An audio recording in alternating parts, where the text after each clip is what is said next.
시청자 여러분들 한 주간 안녕하셨습니까? 김종대 정옥식의 평화로 10월 20일 방송 시작하도록 하겠습니다. 저는 진행을 맡고 있는 평화네트워크의 정옥식이고요. 오늘도 변함없이 김종대 연세대 겸임 교수님. 입에 잘 안 붙어요. 함께 자리하고 계십니다. 예, 제가 뭐 학자같이 생기지는 않았죠. 솔직히 그렇죠. 예, 제가 생각해도 어색해요. 예. 그래도 뭐 대학에서 강의하신 지 꽤 오래됐잖아요. 뭐 한간이 중간에. 그게 뭐 순구라지 뭐 제가 무슨 뭐 학문적 업적이 있습니까? 또 뭐 그런 뭐 것보다는 그냥 강의 평가하면 1등 나온다고 항상 자랑하고 그러지 않았어요? 그게 다 구라라니까. 그게 다 학문형 강의가 아니라 구라형 강의로 또 예. 일각을 이루신 우리 김종대 교수님. 요즘 좀 많이 바빠지시는 것 같아요. 뭔 일 있으세요? 예, 저 뭐 일본 뉴스에 나왔는데 네. 제가 CBS 저녁 라디오 프로그램 진행을 맡게 됐습니다. 네. 매일 6시에서 8시. 그러니까 오랫동안 그 시사잡기라는 이름으로 여러분들이 예, 이렇게 방송을 해오셨는데 그러면 시사잡기 진행자가 되시는 거예요? 그렇습니다. 시사잡기란 명칭이 30년 만에 네. 간판을 내립니다. 아, 네, 완전히 싹 갈아엎는 거예요. 네. 그래서 뉴스업, 뉴스업. 네, 김종대의 뉴스업. 그러면 우리 김종대 교수께서 진행하는 방송을 들으면 뉴스가 다루는 주제가 좀 더 화제가 될 수 있다. 그렇죠. 이런 취지를 그러니까 품고 있는 건가요? 우리나라 언론을 보면은 굉장히 템포가 빠릅니다. 그렇죠. 특히 요즘 아침, 점심, 저녁 방송들 보십시오. 한 10분 단위로 한 주제를 하나씩 털고 나가기 바쁘거든요. 네. 그러다 보니까 굉장히 저 뉴스 소비가 빠르고, 네. 그런데 단점이 겉돌아요. 속도전이다 보니까 아무래도. 네. 그래서 여기에서 업이라는 게 뭐냐면 취급하는 의제를 줄이고 네. 뉴스 숫자를 줄이고 대신 길게. 선택과 집중을 하겠다. 이미 많은 뉴스는 다른 방송에서 나올 테니까. 그렇죠. 그리고 뉴스업에서는 선택과 집중을 하겠다. 되게 아침 방송에서 다 터져요. 네. 저녁은 조금 시간도 넉넉하고 길게 네. 가거든요. 중간에 음악도 나갑니다. 그러니까 이렇게 하다 좀 뉴스를 이해하는 그 깊이를 더 해보는 거예요. 네. 이렇게 해서 저녁 방송이 구성이 되는데 이게 다른 방송하고는 좀 약간 느낌이 달라요. 네. 너무 빠른 뉴스에다가 또 유튜브에선 충분히 다룬다고 하지만 가짜 뉴스가 많고 이런 어떤 여러 가지 그 언론 시장이 그 확증 편향을 강화하는 구조예요. 자기의 어떤 편견을 강화하는 네. 구조죠. 그러니까 언론이 만들어내는 게 일종의 군중을 만들어낸다고 크라우드. 네. 근데 언론 소비는 군중이 아니라 공중, 퍼블릭. 그러니까 판단이 없는 상태에서 이 뉴스의 본질이 뭐지, 뭐가 진실이지 이런 거를 보고 꼼꼼히 따져보고 판단하는 그 소비자. 네. 이게 공중입니다. 네. 그런데 우리나라는 미리 입장을 결정해 놓고 나한테 맞냐 안 맞냐를 이렇게 아무래도 이제 뭐 판단하는. SNS다 진영 윤리다 이런 것들이 좀 강해지다 보니까 그런 경향들이 있는데 그렇죠. 그걸 뛰어넘는 공중을 위한 그러니까 공중을 위한 이런 그렇죠. 방송을 예, 진행하는 예. 거죠. 그러니까 퍼블릭이냐 크라우드냐 그러는데 이게 굉장히 논쟁입니다. 우리 내부에서도 논쟁인 게 사실 시청률 올리는 데는 크라우드가 제일 좋아요. 그렇죠. 뭐 확실한 이제 네. 진영률이 딱 한쪽 편에 서가지고 자기 팬덤 다른 한쪽을 만들기. 열라 조지는 뭐 네, 이런 네. 게 아무래도 좀 팬심에 호소할 수 있는 방법인데. 그게 돈도 되고 네.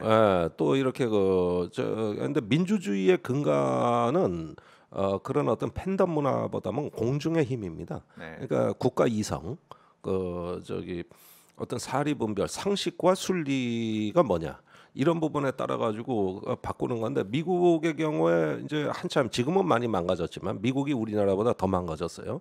옛날에 보면은 뉴스를 보고 입장을 결정하는 게 70%였거든요.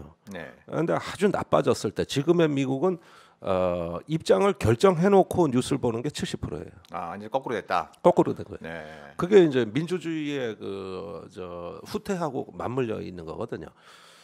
그래서 이 실존적 거부라 그럽니다. 자기와 생각이 다른 사람을 이제 혐오를 넘어 적대 증오 이렇게 존재 자체가 싫은 거예요. 네. 이런 식으로 분열이 돼 나가잖아요.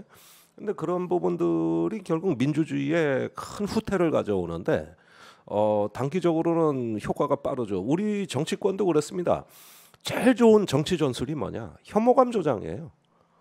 정치적인 적들에 대한 그렇죠. 혐오감 조장. 이거보다 더 좋은 언론에서 훨씬 더 많이 소비되고 사람들 관심을 또 훨씬 더 많이 끄게 되고 그렇죠. 그러니까 또 언론에서 그걸 더 많이 달아주게 되고. 예, 그러다 보니까 이제 좀 이렇게 이 정치의 양극화 단순히 정치 사회뿐만 아니라 시민 사회에서 좀 광범위하게 퍼지고 있는데 그렇죠. 그러면 이제 그런 좀 진영 논리, 이런 어떤 즉자적인 소비 구조 이런 것들 좀 뛰어넘어서 좀 긴 호흡을 가지고 그렇죠. 좀 뭐랄까 이 민주 시민과 소통, 예, 그 민주 시민의 어떤 좀 양성 이런 쪽에 좀 포커스를 맞춰서 진행하시겠다라는 뜻인 것 같은데 좀 리스크는 커 보이네요. 예, 그렇죠. 예, 저도 걱정이 많이 됩니다. 그래서 이 프라파간다 이렇게 자꾸 선동이 아니라 네. 공론, 네. 공론을 굴려낼 수 있느냐, 그런 역량을 발휘할 수 있느냐가 네. 성공과 네. 실패의 핵심이라고 그럼 생각합니다. 언제부터 몇 시? 26일 26일 예, 월요일 날 방송이고? 월요일 날 방송 첫 시간은 방송 6시부터 8시까지인데 앞에 예. 뉴스가 좀 들어가니까 실제로는 네. 6시 반부터 8시 8시까지. 한 10시 정도까지. 매일매일 방송하시려면 이게 만만치 않으시겠어요. 예, 이제 저녁은 게 없는 삶. 네. 네, 이제 방송인 김종대로 예, 끝나실 것 같은데 어떻게 하다 보니 아무튼 뭐 저도 가끔 뭐 그 방송 보거나 듣게 되면 이게 좀 위험해지고 있다는 느낌이 드는 부분 중에 하나가 이게 자꾸 이제 정치인들을 불러서 네. 평론을 많이 시키잖아요. 평론을 많이 시키는. 그래서 모든 우리나라 국회의원들이 다들 평론가가 되고 있는 이런 모습들이 좀 많이 보여요. 그렇다고 봐야죠. 예. 그래서 뭐 상대방 정당에서 무슨 말을 했는데 그걸 어떻게 생각하느냐, 아무개 의원이 이런 얘기를 했는데 어떻게 생각하느냐, 자꾸 이렇게 좀 갈등을 조장하는 이런 형태들이 많다 보니까 정작 좀 재미는 덜해도 우리 국민들의 삶에 좀 더 직접적으로 영향을 미칠 수 있는 정책, 비전 이런 게 잘 공론화가 안 되는 것 같아요. 그러니까 네, 공론의 그래서, 기능은 많이 약화됐죠. 그래서 좀 그런 기능에 좀 신경을 써주시면 분명히 이 방송의 뉴스업에 이 팬들도 많이 생길 수 있을 것 같다 이런 생각도 좀 아울러 듭니다. 네. 아무튼 뭐 오랫동안 제가 우리 김종대 교수님하고는 인연을 맺어왔지만 아마 첫 방송 진행 이제 공식 방송으로 첫 방송 진행을 맡게 되신 만큼 건투와 건승을 좀 함께 기원을 하도록 하겠습니다. 네. 자, 그러면 오늘 방송 주제로 좀 넘어와서 그러니까 그 얼마 전에 그 북한의 그 주중 대사관에서 그 게시판에 이제 사진들을 쭉 도열을 해놨는데 일주일 전쯤에 그 사진을 김일성, 김정일, 김정은 이 3대가 거쳐서 있던 사진을 갖다가 지난 10월 10일 날 열었던 열병식 사진으로 싹 다 바꿨다. 네. 그래서 이게 도대체 뭘 의미하는 거냐, 북한의 의도가 뭐냐, 뭐 이런 부분들이 최근에 좀 언론 보도를 통해서 나오고 있는데, 우리 김종대 교수께서는 어떤 좀 생각이 드셨어요? 이걸 왜 바꾼 것 같아요? 이 관련 뉴스를 한번 살펴보기로 하겠습니다. 우선 10일 날, 지난 10월 10일 날 북한 평양의 김일성 광장에서 자정부터 아주 성대한 열병식이 거행이 됐는데 이날 관심의 초점은 단연 새로운 신무기의 공개였어요. 눈물과 ICBM. 눈물과 ICBM. 그 여러 가지 ICBM 외에도 다양한 무기들이 공개됐지만 압권은 단연 새로운 ICBM. 마지막 처음 보는 괴물이라고도 표현했던 이것이었죠. 그 다음에 5일 뒤에 그 북한이 유엔 총회에서 그 북한 대표단 단장이 유엔 총회 사위원회 회의에 참석해가지고 평화적 우주 개발을 강조했습니다. 우주의 평화적 이용. 우주의 평화적 이용을 읽어드리면 우주 공간에 국경선은 없으며 매개 나라는 우주를 평화적으로 개발하고 이용할 수 있는 보편적 권리를 가지고 있다. 우주 활동 분야에서 선택과 이중 기준의 적용, 우주의 군사화에 반대하는 것은 우리 공화국의 일관된 입장이다. 이렇게 하면서 자체로 제작한 지구 인공위성을 4차례 우주 궤도에 쏘아 올린 위성 발사국이며 10대 우주국이 전열에 당당히 들어선 우주 강국이라고 북한을 소개합니다. 자, 이와 동시에 이 연설이 있던 시점에 중국 주재 베이징의 북한 대사관, 여기 베이징 북한 대사관은 과거에 김정은 위원장이 중국을 방문했을 때도 들렸고 아주 북한의 어떤 핵심 기관 아니겠어요, 해외. 여기에서 그동안에 열병식에 나왔던 무기 사진 44장을 대사관 외벽에 전시를 합니다. 그러면서 이런 어떤 최근의 일관련의 흐름들 보면 열병식이 열리기 전에 이제 북한 노동당 정치국 회의 거기에서 이제 김정은 위원장이 전쟁 억제력을 강조한 거, 그 다음에 열병식이 열린 거, 그 다음에 사진이 교체된 거, 그 다음에 유엔 제4위원회에서 그 북한 대표가 우주 개발을 천명하고 나선 거, 네. 그리고 이번에 알게 됐지만 북한이 우주 개발법을 제정해가지고 네. 이미 상당한 수준의 그 군사용이 아닌 상용 그 우주 기술도 거기서 평양 제2과학원 자연과학원이죠. 평양 제2자연과학원에서 하고 있다고 그러니까 여기서 이야기를 이제 하고 있는 조금 우리 것이고. 시청자들의 이해를 돕기 위해서 북한이 4차례의 위성, 이게 위성이냐 아니냐 논란이 있었습니다만 아무튼 나중에 미국 정보기관도 인정한 그 4차례의 위성 발사가 있었는데 최초의 발사는 1998년 8월 네, 대포동. 대포동이라고 네, 이제 미국에서 명칭을 부여했었죠. 그 다음에 2009년 4월, 그 다음에 2012년 4월, 그리고 가장 최근이 2012년 12월 네. 이렇게 이제 4차례 있었는데 이게 2009년 4월에 발사했을 때는 미국이 유엔 안보리에 회부를 합니다. 북한의 위성 발사를 유엔 안보리. 그러니까 미국의 논리는 이건 위성의 탈을 쓴 탄도 미사일이다. 뭐 이렇게 이제 규정을 하면서 유엔 안보리에 회부를 하면서 그래서 이제 그 다음부터 유엔 안보리에서 사실상 북한의 위성 발사도 금지하는 내용이 들어가게 되는 것이죠. 네. 그래서 이제 그 북한 대표가 얘기했다라고 하는 그 이중 잣대에 네. 대해서 결연히 반대한다라고 하는 게 아니 유엔 회원국이면은 우주의 평화적 이용 권리를 다 갖고 있는데 왜 우리만 못하게 하느냐? 그건 이중 잣대다. 네. 그래서 이제 그거에 대해서 이제 좀 비판적인 얘기를 한 것이죠. 네. 예. 그래서 관건은 북한이 이걸 뭔가 예고하고 있는 것이냐, 아니면 기본적인 원칙을 뭐 재차 강조한 것이냐. 이제 이것이 이제 좀 초미의 관심을 끄는 부분인 것 같아요. 아니 그런데 지금 이제 이렇게 이야기하고 열병식도 나오고 그러니까 이 군사와 민간 비군사용 우주 개발까지 동시에 다 얘기하는 거예요. 지금 네, 북한은 네. 그걸 두 개 다 보여주고 있는 거 아니겠습니까? 그런데 여차하면은 그 군사적인 어떤 그 용도라고 하고 안보리 제재가 들어오면은 평화적 목적으로도 할 수 있는 거다. 네. 굳이 ICBM이 아니더라도 이런 어떤 길을 열어놓음으로써 사실상 우주 강국이라는 거는 이제 민간과 군사를 다 포괄하는 거기 때문에 이런 거로 나가겠다는 의사 표시라고 봅니다. 그리고 북한이 이제 9번째 로켓 발사국입니다. 그렇죠. 전 세계에서. 네. 한국도 들어가 있어요. 우리는 우리 스스로 한 게 아니라 러시아 기술로 네, 어쨌든 네. 발사는 한 네. 겁니다. 그래서 남북한이 다 로켓 발사국에 들어가 있습니다. 근데 북한은 스스로 힘으로 한 거고 이렇게 해서 9번째 로켓 발사국인데 그거를 수행하는 아주 그 대규모의 과학자 집단이 평양에 있는 제2자연과학원이거든요. 네. 그래가지고 이런 어떤 인프라가 다 갖춰져 있고 이게 북한의 미래 성장 동력이 될 수도 있어요. 그러니까 이런 것들을 단순히 어떤 그 비핵화 평화의 협상 때문에 희생시킬 수는 또 없는 거 아니냐.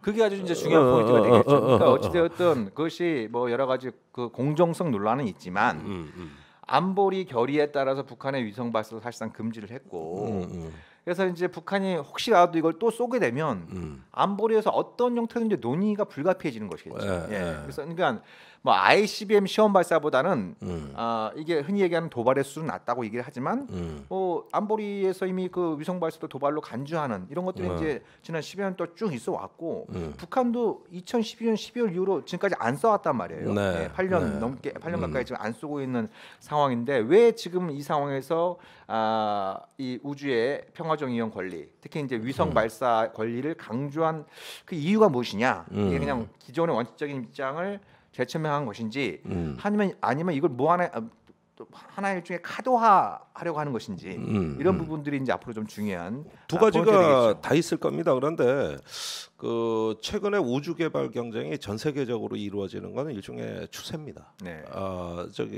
작년에 트럼프가 우리 깜짝 놀라게 한 게 우주군 창설을 하겠다. 스타워즈 해가지고 이제 스타워즈 시대로 예. 본격적으로 개발. 육군, 해군, 공군, 해병대와 별도의 독립군으로 네, 네. 그 우주 개발 네. 우주군이 창설이 됐고 그 펜스 부통령이 우주개발위원회, 국가우주개발위원회 위원장을 맡아가지고 네. 한 4천억 달러 정도 앞으로 투자를 하는 계획을 발표했어요. 네. 그러니까 군과 나사 같은 민간기관 양쪽에서 동시에 일어났는데 그 직전에 그 2017년에 시진핑이 전략 로켓군을 창설합니다. 네. 그러면서 그 우주 개발을 본격화하기 시작했는데 이미 중국이 그 바이두라 그래서 독자적인 위성 함법 체계를 구축하고 있고 네. 그러다 보니까 1년에 무려 27회 위성을 발사합니다. 2.7회가 아닙니다. 네. 2.7회도 많은 건데 중국이 27회 그 우주에 위성 네. 발사라고 그 중에 절반이 군사용입니다. 그러니까 이러면서 이제 바이두라고 하는 이런 어떤 그 독자적인 위성 항법 체계를 갖추고 그거를 외국에 서비스를 제공해주고 있어요. 네. 중국하고 친한 나라, 예컨대 파키스탄 같은 나라 이런 나라에 그 중국의 이 위성 항법 써라, 내비게이션 써라 이렇게 그 서비스를 해주고 그다음에 한쪽에선 전략 로켓군을 하거든요. 근데 비슷한 시기에 그 북한도 전략 로켓 사령부가 창설이 되죠. 네. 이걸 나중에 전략군 사령부로 개칭을 해가지고 이 사령부가 평양에 있어요. 그 중국과 거의 유사한 그 조치를 하면서 우주 과학 자체를 성장 동력으로 삼겠다. 이래가지고 이게 군사용, 비군사용 같이 이렇게 병행을 하고 있는 거거든요. 그러니까 이거를 일컬어 가지고 그 미중이 장악한 우주, 미중러죠. 이런데 도전장을 내미는 국가들은 우주의 민주화라 그럽니다. 민주화. 왜 특정 국가가 우주를 다 니네가 싹소리하냐? 지금 그 지구 궤도에 한 18,000개 위성이 돌아다녀요. 어마어마하네요. 근데 이제 중국 같은 경우는 우주 환경 사업까지 손을 뻗치고 있습니다. 고장난 위성 수거하기, 그다음에 파편 제거하기, 우주 청소, 환경 미화원까지 이제 우주에 한다는 건데 이때 중국이 도전할 때 논리가 우주의 민주화였습니다. 왜 미러가 다 싹쓸이하냐? 우리도 있다. 그리고 누구나 우주에 갈 수 있다. 이러면서 평화적으로 우린 갈 거다. 뭐 이렇게 하면서 하는데 그 이야기를 지금 북한이 똑같이 하고 있어요. 똑같이. 중국이 그 막 도전장을 내밀 때 그리고 똑같이 전략 로켓군 사령부를 창설하고 있고. 그게 이제 뭐 국가 핵무력 건설 그 경로하고 같이 맞물려 있는 이제 이런 부분으로 보여지는데 모르겠습니다. 그러니까 북한이 굉장히 지금 내부적인 자원을 가능하면은 인민 경제 건설에 투입하겠다라고 하는 이런 그 노력이 계속 이루어지고 있는 상황이고 또 북한이 자체적으로 뭐 그 위성 발사 비롯한 우주 기술을 갖다가 확보한다고 해서 이걸 뭐 다른 나라에 수출할 수도 없는 거거든요. 다른 나라는 다 제재에 다 걸려 있기 때문에 그렇다고 해서 북한 내부의 수요를 만드는 것도 좀 어색한 거고 그래서 북한이 그러니까 공식적으로 얘기하는 거하고 실질적인 움직임 사이는 우리가 좀 더 구분해서 봐야 될 것 같아요. 한정된 자원을 정말 그쪽으로 투입을 할 것이냐, 아니면 그냥 원칙적인 입장 정도를 강조하면서 뭔가 이걸 갖다 협상 레버리지로 삼고자 하는 그런 의도가 있는 것이냐, 이런 분들은 좀 더 이렇게 좀 지켜봐야 되는 부분인데. 그렇죠. 근데 아무튼 지금 지구에 땅을 붙이고 있는 사람들의 삶이 굉장히 고달프지 않습니까? 그래서 그 펜스가 그 맡은 그 미국의 우주군 위원회도 빈순위가 좀 요란한 방향으로 가고 있는 거죠. 뭐 4천억 달러를 10년 동안 투입을 해갖고 다른 나라가 도저히 따라올 수 없는 우주군을 만들겠다라고 하는 청사진을 얘기를 하고 있지만 지금 미국의 전반적인 분위기는 누가 다음 대통령이 되더라도 이 엄청난 국방비 지금 국가 안보 관련된 예산이 1조 2천억 달러라 그러거든요. 이게 어마어마한 돈을 갖다 여기에 쓰고 있는데 이 예산을 그대로 가져갈 수는 없는 상황이 벌어지고 있잖아요. 바이든은 이미 국방 예산 감축을 공약으로 내놨습니다. 그럴 수밖에 없는 상황들이 벌어지고 있어서 그래서 뭐 이렇게 막 시끄럽게 떠드는 얘기하고 실제로 벌어지는 현실 사이 어떤 간극들 이런 부분들도 우리가 좀 같이 보면서 봐야 될 것 같아요. 이런 건 있어요. 물론 그게 좀 이렇게 뻥이라고 할 만한 부분도 있지만은 지금 미국은 그 경쟁국들 특히 중국이 이미 다 따라잡았다고 생각하거든요. 우주 개발에 있어서. 그런데 사실상 보십시오. 이 코로나 언택트 시대에 기술 격차를 벌려놓지 않으면 삼성 이건희 회장 표현대로 초격차를 유지하지 않으면 사실 미국의 패권이 위협받는다고 해서 그래서 미중 간에도 기술 전쟁 양상이라는 게 저번에 출연하신 정태인 박사 진단이었는데, 근데 이 우주가 왜 중요하냐면은 앞으로 이것이 그 저기 지구 기후 위기에 따른 일기예보, 농업, 환경, 그다음에 저기 우주 서비스, 뭐 이건 단순한 내비게이션 이상의 여러 가지 어떤 그 저기 뭐랄까 통신, 그다음에 데이터, 이런 모든 면에 있어가지고 이제 5G 시대를 뒷받침하는 하나의 플랫폼으로 우주가 작용하고, 거기서 이제 신약 개발이라든가 그 저기 소재 개발이 우주에서 이루어집니다. 그 저 진공 상태라는 극한 상태를 조성해서 거기서 이제 과학 실험도 하고 이러다 보니까 새로운 과학적 발견, 이런 부분들까지 해가지고 굉장히 어떤 그 지금 격차를 다시 중국하고 벌리겠다는 쪽에 일단은 저 정책 결정을 한 거예요. 이게 얼마나 성과를 낼지는 우린 모릅니다, 아직까지는.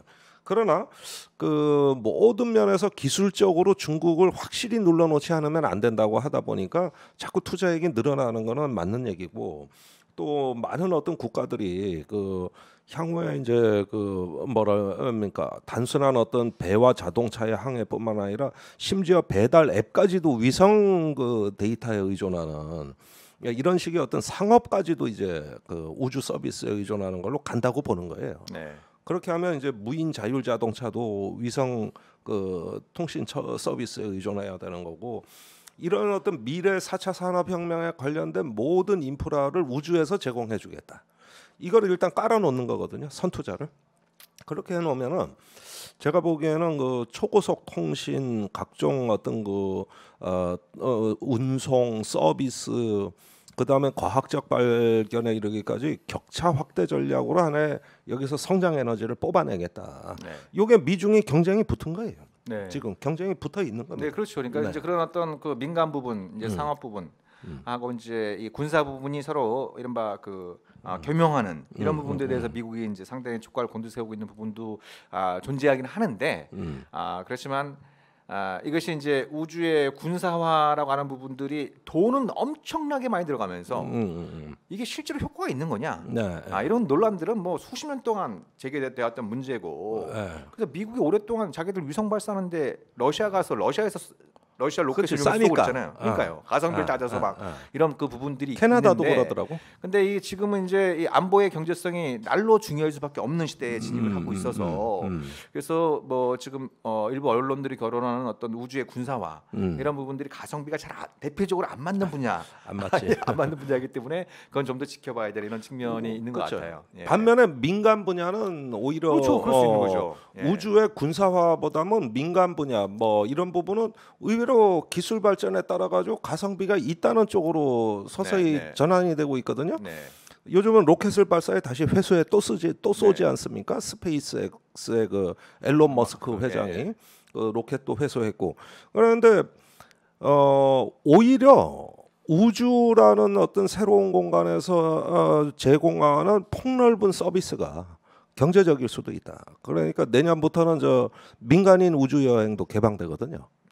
돈을 내면 지구궤도에 5일을 여행하는 거예요.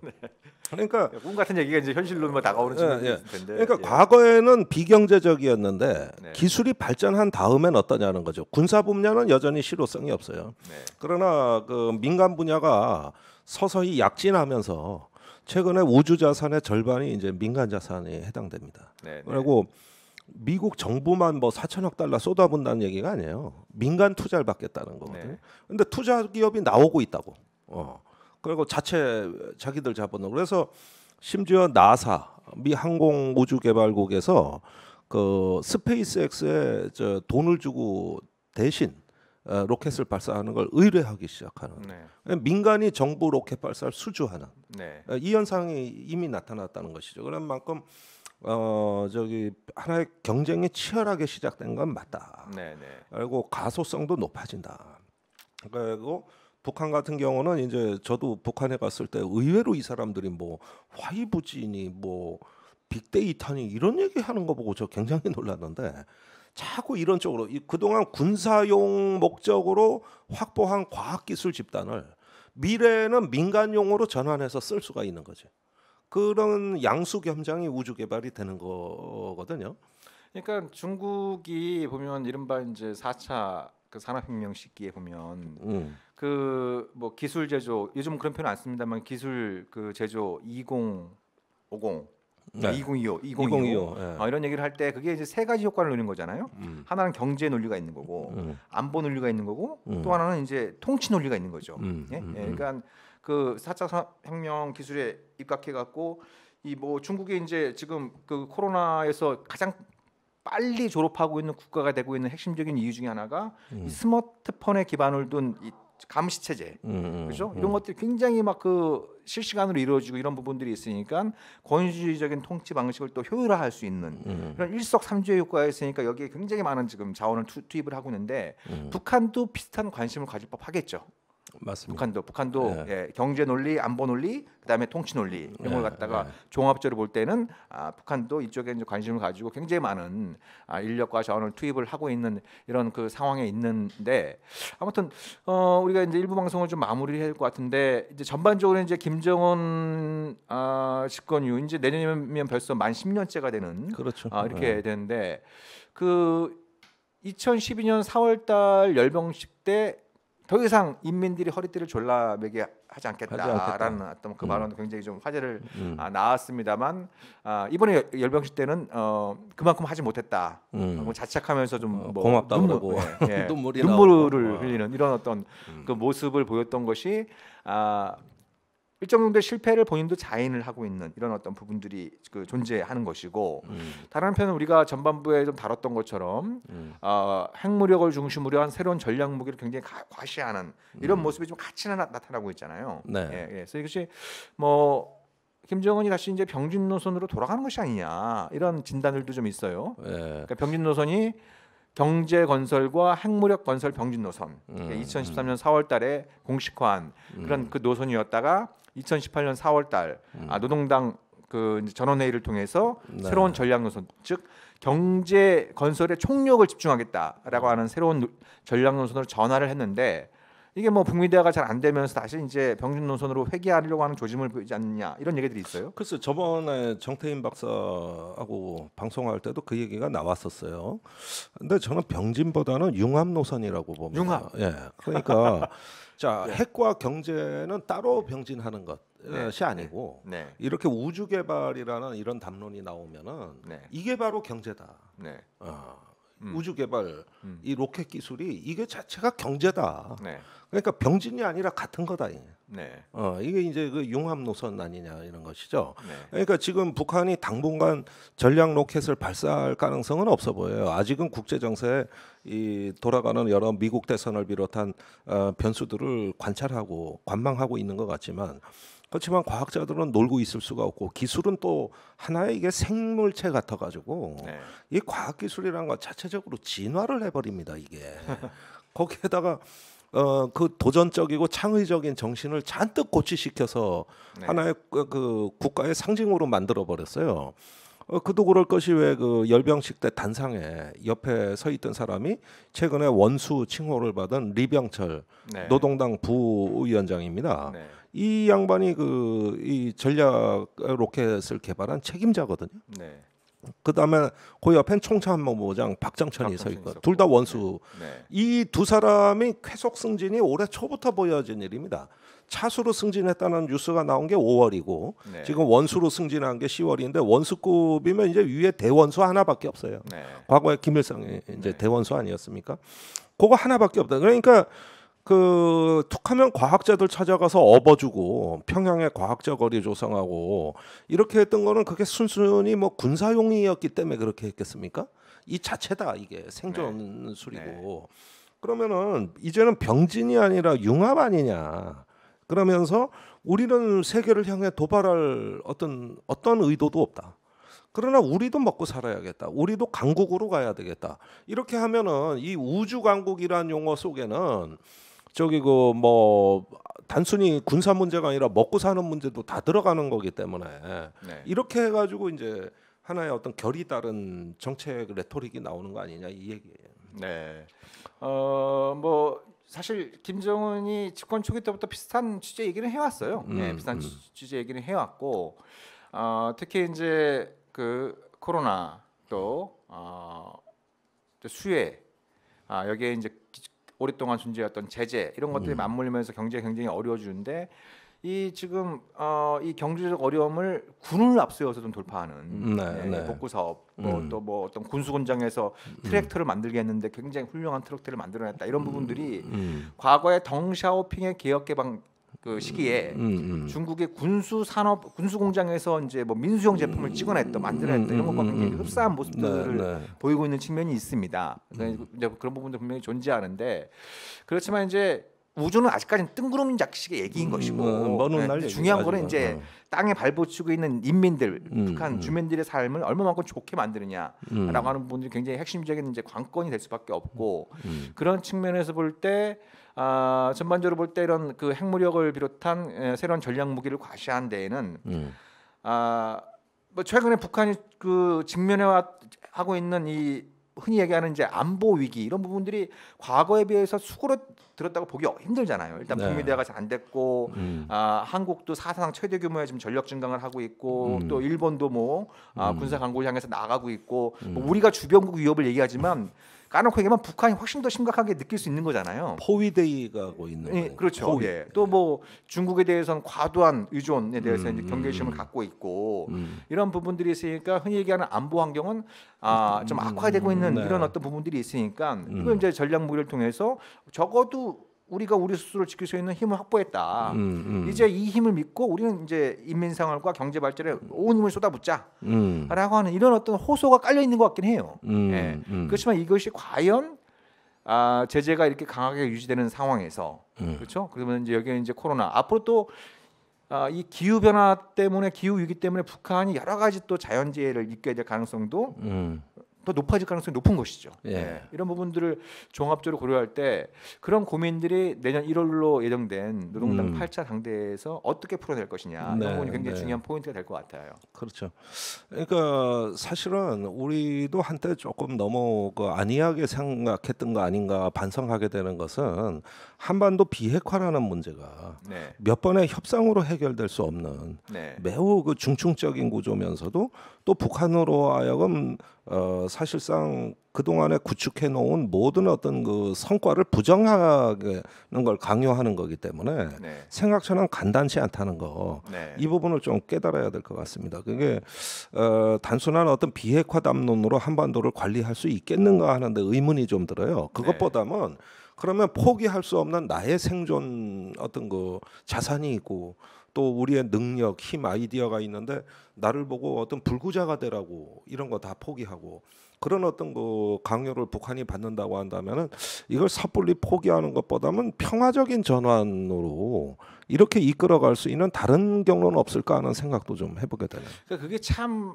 그 교과서적으로 맞는 말씀인데 현실적으로는 굉장히 어려운 문제예요. 그게 불신이 있으니까 그렇지. 그러니까 불신도 존재하지만 어찌됐든 그 비핵화 전망이 흐릿해지면 그리고 뭐 장기적인 과제로 넘긴다고 한다면 그 사이에 뭐 한국도 그렇고 미국도 그렇고 일본도 그렇고 군사적인 대응을 안 하고 있을 리가 만무하단 말이에요. 그럼 북한도 그거에 또 대응해서 뭔가 군사적인 조치를 취할 거고 이런 과정에서 군비 경쟁과 안보 딜레마가 격화되는 이것이 훨씬 더 지금까지 경험해 왔고 앞으로도 나타날 가능성이 높은 이런 부분들이 있기 때문에 그래서 제가 뭐 우리가 그 지지난주인가요? 제가 이제 뭐 그 비핵시대 말씀을 드린 이유도 이게 안보 논리도 그렇고 특히 이제 제재 문제하고도 바로 직결되어 있는 그 사안이기 때문에 비핵화가 어렵다고 해서 이거를 옆으로 밀어놓거나 뒤로 밀어놓는 게 결코 현실적인 해법이 될 수 없다. 그렇다고 한다면 그래서 이제 다른 얘기를 하신 거죠. 뭐 비핵 지대화가 어떠냐 이런 말씀도 하셨고 저는 그런 경로를 합리적으로 뭐 이렇게 모색하는 건 매우 중요하다고 생각합니다. 근데 이제 우리가 과거에 미소 군비 경쟁도 거기서 나온 어떤 현란한 기술들이 결국은 오늘날의 현대 그 후기 산업 사회에 어떤 그 새로운 기술 문명을 만들어내는데 일조를 하지 않았습니까? 그러니까 우리가 뭐 방바닥에 똥이 있으면 에이구 더러워라 하고 얼른 치워버리고 아주 누가 똥 쌌냐고 욕하지만은 그게 배추밭에 있거나 저 나무 밑에 있을 때는 또 거름이 되고 좋은 점도 있는 거거든요.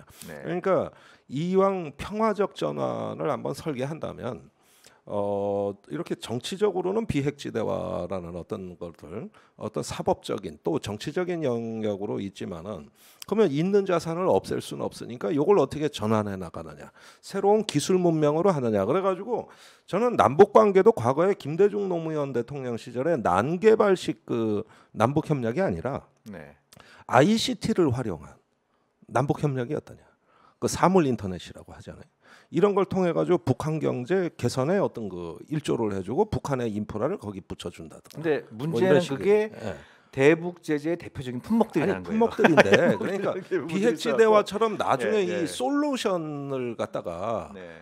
이제 하게 되면은 이게 북한의 이익이 된다는 걸 입증함으로써 그 제재를 초월하는 어떤 그 협력의 어떤 그 방법, 경로를 구축해 놓는 것이죠. 그렇게 하고 또 그 북한이 어떤 면에서는 또 유리한 점을 갖고 있어요. 너절너절한 중간 단계를 다 생략하고 바로 미래로 나갈 수 있기에는 적합한 실현 케이스가 북한 아니냐는 거예요. 네, 네. 지금 중국이 미국을 손쉽게 앞서가는 분야가 많아진 것도 그 어떤 그 4G, 3G 시대를 과감히 생략해 버리고 바로 그냥 아니 모바일 결제 시스템 보면 놀랍죠. 신용카드를 확 건너뛰어버리고 그냥 바로 모바일로 바로, 가고 그랬잖아요. 예. 그러니까 이제 그렇게 그렇고. 뭐 도약이 가능한 부분들도 분명히 존재하는데 이것이 현실적으로 뭔가를 좀 찾아내려면 아무리 복잡하고 어렵더라도 이게 그냥 얽히고 설켜서 도저히 풀 수 없는 이 고리데스의 매듭처럼 내버리는 이 핵 문제를 우회해서 갈 수 있는 방법은 존재하지 않는다라는 그렇죠. 걸 우리가 같이 보면서 가야 될 것 같아요. 네, 같이 맞습니다. 보면서. 예, 네. 바로 그 점입니다. 그런데 최근에 방역 같은 건 좋은 명분이 되지 않겠습니까? 지금 시급한 올해 또 이제 내년 여름 다가오면 아프리카 돼지열병이 또 문제될 거고 말라리아, 유행성 출혈열, 거기에다가 저기 이제는 코로나의 새로운 변종까지. 네. 이거 어떻게 다 감당합니까? 네. 그 저기 문재인 대통령도 그래서 그 옛날에 뭐 DMZ 평화공원 이런 얘기 많이 말씀하시다가 최근에는 남북한 방역 협력이 어떠냐 이런 얘기 자주 하시잖아요. 응? 근데 그 냉정한 현실은 그 얘기가 나온 지 뭐 한 8개월 가까이 지났는데 북한이 여기에 대한 묵묵부답이라는 거예요. 묵묵부답이요. 예, 예, 묵묵부답. 봉쇄로 응답한 거죠. 그렇죠. 봉쇄로. 북한은 자기들 철저하게 국가를 봉쇄함으로써 코로나에 대처하겠다. 이걸 이겨내겠다. 그리고 이번에 열병식에서 나타난 것처럼 마스크 한 사람도 안 쓰고 있잖아요. 마스크 거의 안 쓰고 있단 말이야. 그만큼 이제 코로나 방역에 대해 자신감을 갖고 있는 것은 그것은 역설적으로 북한이 폐쇄적인 국가이기 때문에 그리고 폐쇄를 계속 유지할 수 있다라고 하는 어떤 자신감 이런 부분들이 깔려 있는데 그것은 또 현실적으로 보면은 그만큼 방역 분야의 교류 협력도 우리가 생각하는 만큼 쉽지 않다는 거예요. 봉쇄가 어쨌든, 제일 우선이라고 하기 때문에 그런 건데 최근에 반도라는 영화 나왔어요. 그 좀비 영화예요. 네. 예, 거기에 뭐 저기 대한민국이랑 국가가 소멸됩니다. 전부 좀비들로. 아 그래요? 근데 네. 북한에서 막 성명이 나와서 난리 났죠. 거기에 나오는 얘기가 그거예요. 통일 안 하길 정말 잘했다. 이렇게 그 남북 분단 통일 안 하고 네. 완전히 봉쇄해 놓으니까 북한이 무사했다는 거예요. 네. 그러니까 지금 북한이 그 얘기 하고 있는 거 아닙니까, 솔직히? 그러면 있는 거죠. 저는 뭐 네.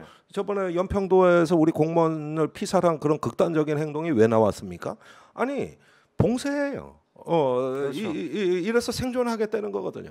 그 반도라는 좀비 영화에 똑같아요. 그런 나오는 얘기 얘기가 나오는군요. 예. 그 스포일 하신 거 아닌 거죠?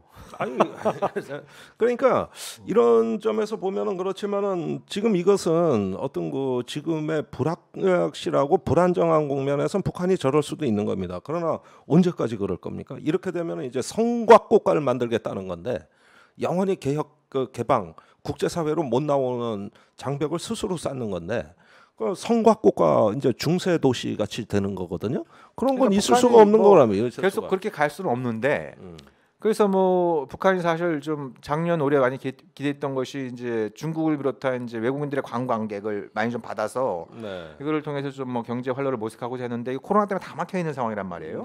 예. 근데 이 코로나가 언제까지 지속될지도 잘 모르는 부분이고 설사 코로나 극복됐다고 하더라도 그와 유사한 또 팬데믹이 올 수도 있는 거잖아요. 그러면 또 예. 온다니까. 예. 그러니까 이게 이제 앞으로 남북 교류 협력, 남북 경협 뭐 지금 당장은 아니더라도 이것이 이제 좀 한반도 문제가 해결이 진정이 되면서 남북 경협과 교류 협력이 활성화됐을 때 이런 코로나와 같은 상황이 발생하는 것에 대한 대응 매뉴얼 이런 것들도 좀 미리 좀 준비해둘 필요가 있을 것 같아요.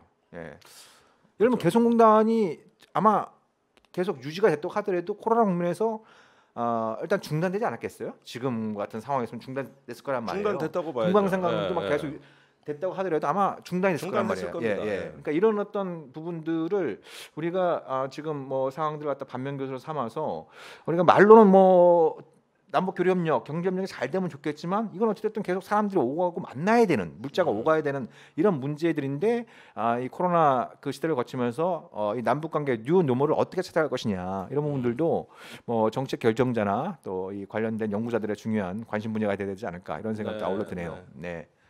자 그러면 1부 방송은 좀 이것으로 마치도록 하고요. 2부 방송 한 10초만 쉬었다가 네. 예 진행하는 것으로 하겠습니다. 네. 네.